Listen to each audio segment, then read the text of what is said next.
PMGSY scheme gi makhada section ahum thokna su kiba fungyar AC gi manung chanba kamjomdagi Chatric khulen fawbugi lambi asi semba loidringaida loide haiduna se lokthokraga makhatana thabak amata subidre haina khunja singna pendaba phongdorakli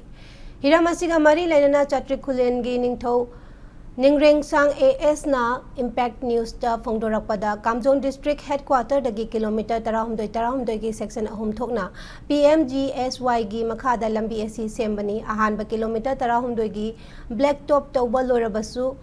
lambi nakanda hapkadaba drain di amata haplamde aduga ani suba kilometer 100 amasung ahum suba kilometer 100 gi area di black top tawbadi lairadana nung phawa ningthina chaidaba yauri hiram asiga mari lainaba singda hangbada lambi asi 2022 phawada semba loigadaba oibna sembagi sempham di lokthokpa loikre haina hairappa leire loinana lambi asida leiba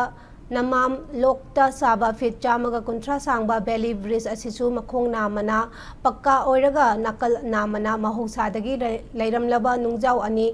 Longkatna Raga Semle Masina Maram Oraga Miam da Akiba Amasu Paunari Ana Layangi Maramda Ningreng Sangna Makata Kivada Chatric khulen da Asa Wakarna Ana Layanga Mari Lainaba Tabak Tauba natana makhal amatagi ana layang sang leite khwaidagi nakpa layang sang kamjongda leiba hospital na oiri Chatric khulen khak natana akoibada khundariba Chatric khuno maukot kasung na tingbagi yenglaga Manipur lengak na health center ama thambina basu apil tawrakli loinana khul asida leiriba lengak ki school asisu oja matik chana leitabana mahairoi sing ningchina lairik tamba phangdre aduga khul asigi naknaba isingi oina khul asigi thaknaba isingi oinasu khul asida NDB gi makhada saramba water tank singsu ngasi fawa loisindabana khunja singi thabak thaknaba amadi nomagi mathau taba isingi matangdasu awaba kaya mayuknari maram asina Manipur gi border area da leiriba khul asina hiram kaya da thengnariba awaba asida lengak na meeting changbiu amadi sel loktholaga lambi semba loidriba asisu atuba matamda loisinbiu haiki